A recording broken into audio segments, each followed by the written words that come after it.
Dans cette vidéo, on va se motiver. On va dire non à la procrastination et on va tout faire pour changer nos vies. J'ai bien dit nos vies parce que moi aussi je suis concernée. On est dans le même bateau, les gars. On est dans le même bateau. Moi aussi, on arrive déjà à la fin de l'année. Il manque 4 mois et je vois pas trop ce que j'ai foutu. Je me dis, si demain c'est le 31 décembre, je sais pas ce que je vais dire que j'ai foutu. Vraiment. Et il faut que ça change. Il n'est jamais trop tard. C'est vrai, il manque juste 4 mois. Mais il n'est jamais trop tard. Tout peut changer en quelques minutes. Genre, si la vie de quelqu'un change en quelques secondes, pourquoi on ne pourrait pas changer la nôtre? Prendre la décision de changer la nôtre en quelques minutes. Alors, si tu veux redevenir le personnage principal de ta vie, reste jusqu'à la fin. Could you play that song for me? It's my favorite song.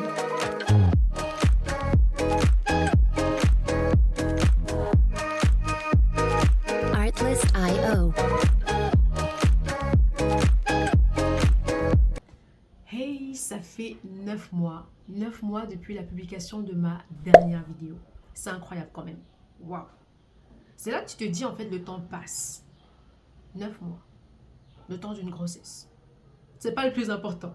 Alors, je sais que j'ai brillé par mon absence ces derniers mois, mais je reviens pour briller par mon contenu.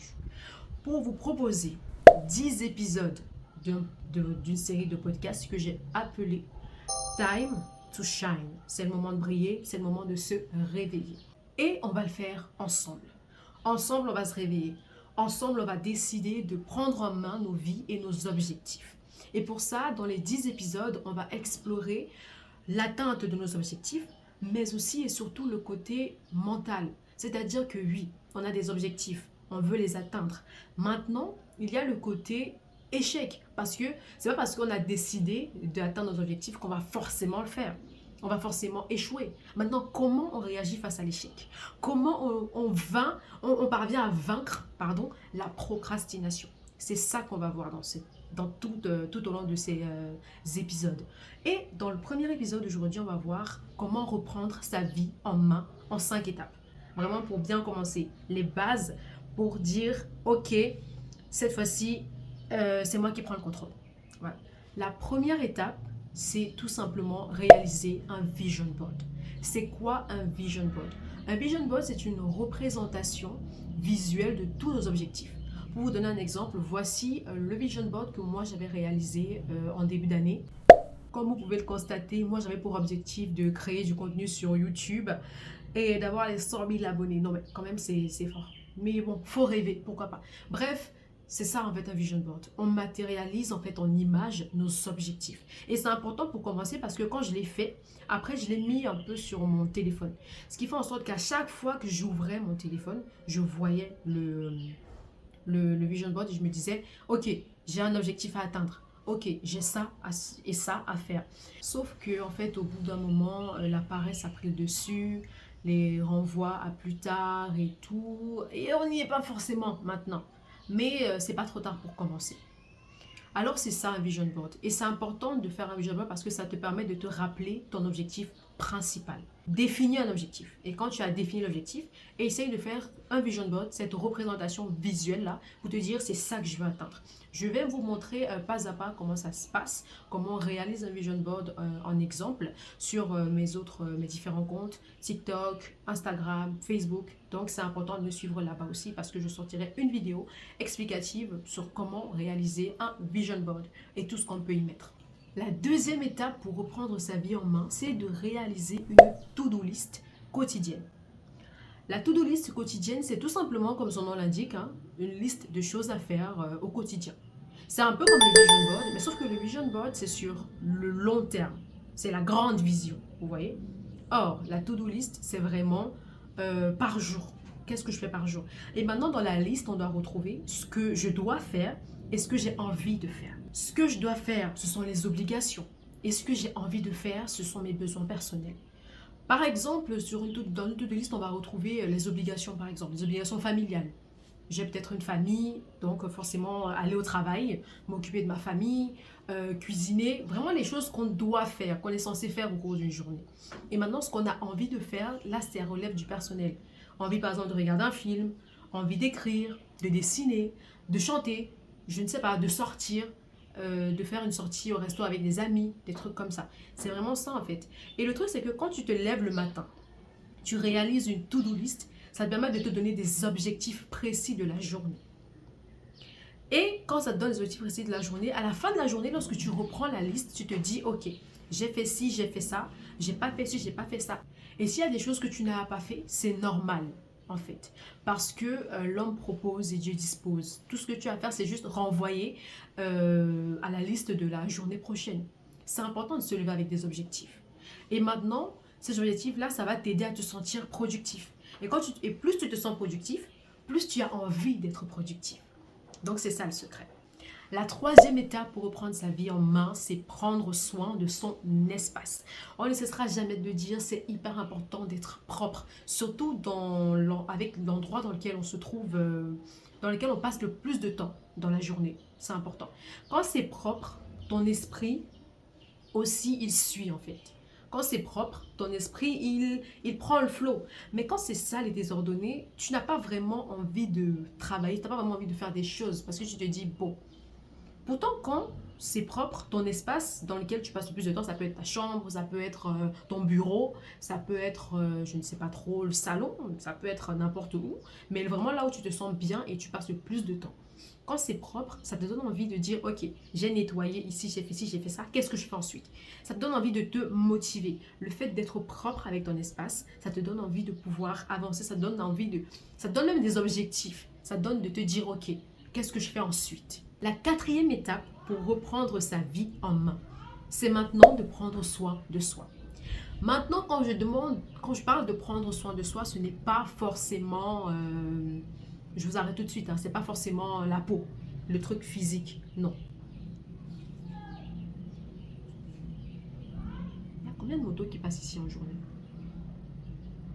Quand je parle de prendre soin de soi, c'est surtout le mental et l'émotionnel.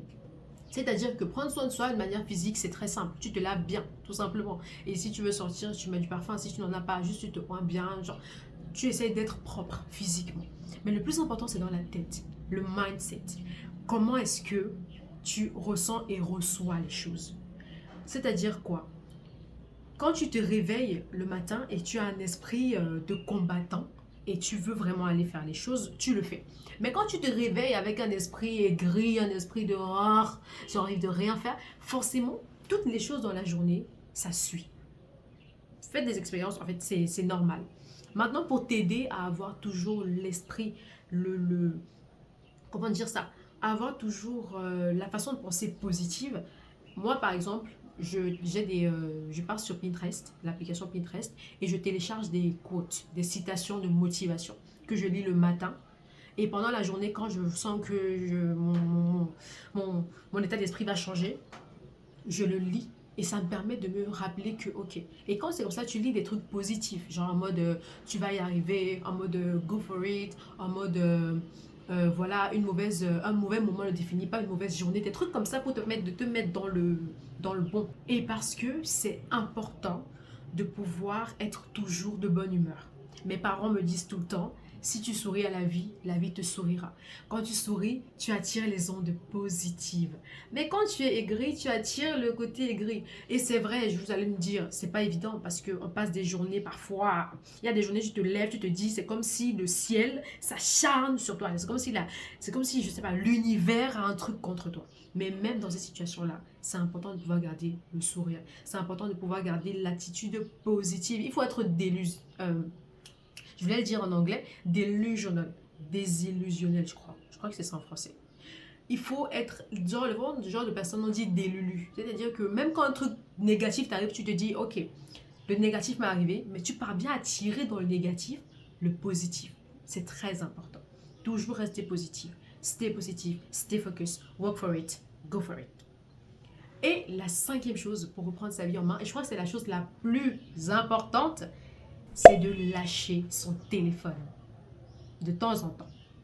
J'ai bien dit de temps en temps parce que on est d'accord quand même que à l'ère du numérique aujourd'hui, c'est impossible totalement de se passer d'un téléphone dans un sens. Dans un sens.